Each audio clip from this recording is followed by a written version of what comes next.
Hello and welcome to this podcast on drones. I'm Luisa Winters. Today, I would love to talk about the different shots that you can get with your drones. So I teach drone technology at a local community college, and I find that a lot of the time my students don't really know what kind of shots to get. And even though there are an unlimited different shots that you could get with your drone, these are just some ideas that you can have that when applied, when put together, you will be able to deliver something to your client that will make sense. So let's go ahead and get started. The first shot that I want to show to you is hover. So let me just play this here.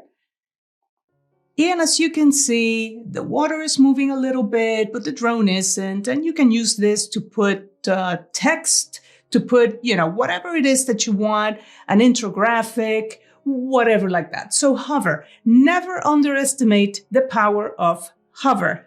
Let's go to the second one. So this one here is an ascent. All the drone is doing is going up. And you can see that as it goes up, it reveals part of the building that we couldn't see before. The next one is also an ascend, but as the drone goes up, the gimbal tilts down. Let's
So, how you would do that with your sticks is with the right hand, you would go forward but left a little bit because the drone is just going forward and to the left. So it's moving diagonally. This was taken with a Mavic 2 Pro and it doesn't have lateral control of the gimbal. So I cannot move the gimbal independently from the drone left and right. In other drones like the Inspire, the Unique, etc., I can do that, but not with the Mavic 2 Pro.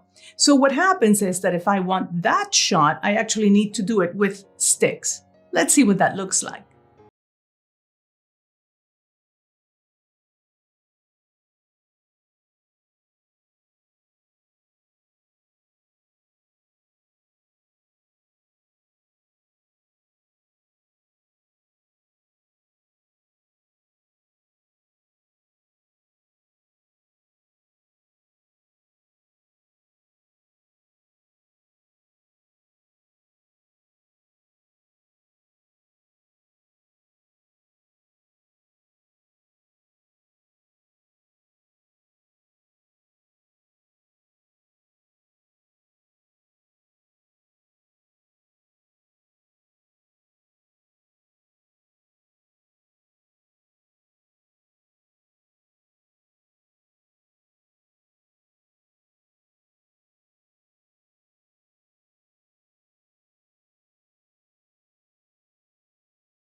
This next shot is a very simple pan. A pan is when the camera is facing forward and you move the drone laterally, either left or right.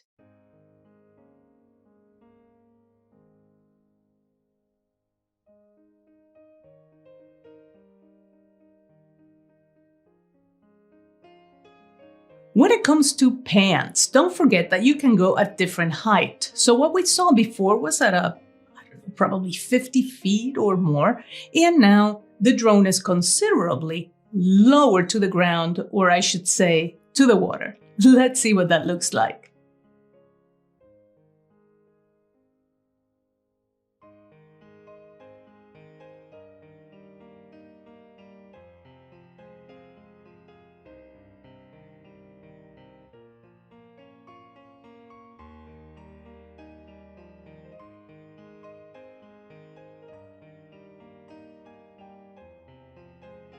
The next shot is a ground reveal. So this is how we do it. We start with the gimbal facing down, and then we move the drone forward. As we move the drone forward, the drone goes up and the gimbal rotates up at the same time. So it might take a couple of times to really get the hang of it, but it's very doable and very effective. And by the way, I'm showing you the forward ground reveal, but you can also do it backwards.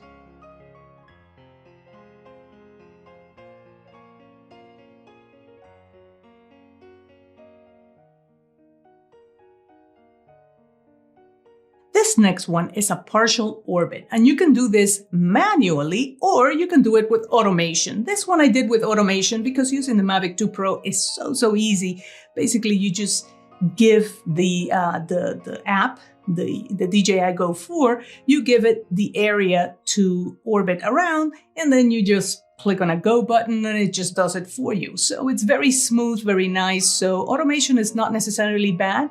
In other drones like the Inspire and in others, it's actually easier to just do it manually. So I'm going to encourage you to practice this both automatic and manually. To do it manually, you need to do it using both sticks. So basically you would pan with one and you would yaw with the other, and that would just give you that partial orbit that you need. Let's see what that looks like.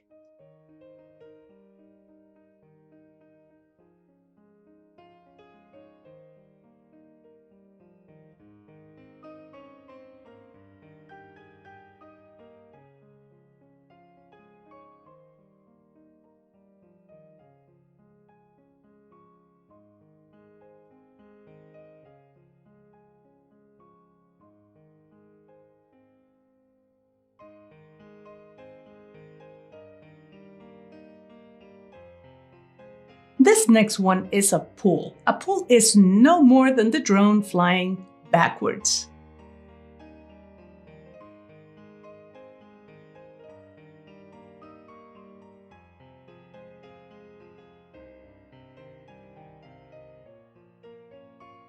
This next one is a push, and a push is the opposite of a pull, so the drone will fly forward.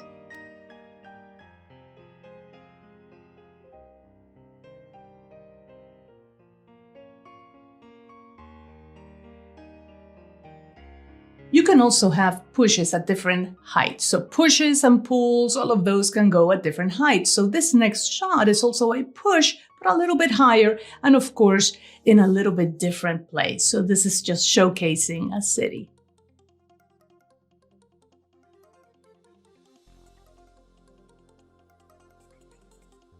This next one is a back reveal. So this is how we do it. You start with the drone, the gimbal at around a 45-degree angle. So just pointing down a little bit, and then you fly backwards, and as you fly backwards, then something gets revealed. In this case, a boat.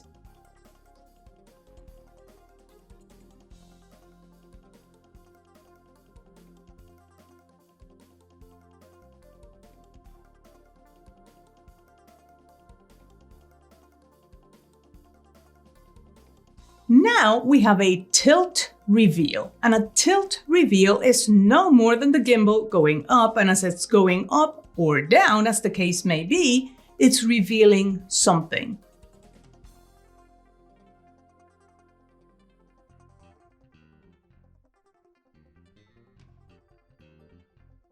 The next one is an up reveal, and I'm going to encourage you to use foreground objects. In this case, I'm using a tree. It's still winter time where I'm at, which is Maryland, so not too much foliage on the trees, but you're going to get the point. As the drone goes up, it actually clears the trees, and then you see what it is that we're trying to reveal, in this case, boats.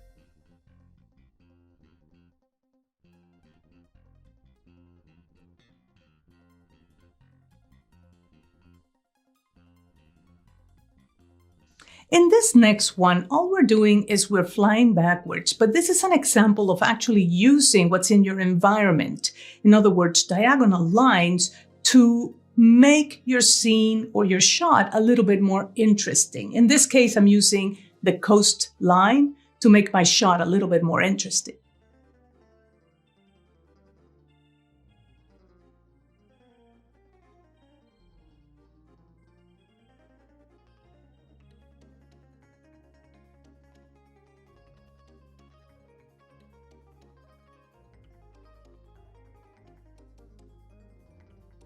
A lot of the times when we're shooting, when we're trying to tell a story, when we're trying to communicate an idea, it's best if we create a little bit of tension and release. And this is the example of this particular clip. We're using a building as a foreground, and then in the background, we're revealing the city of Manhattan.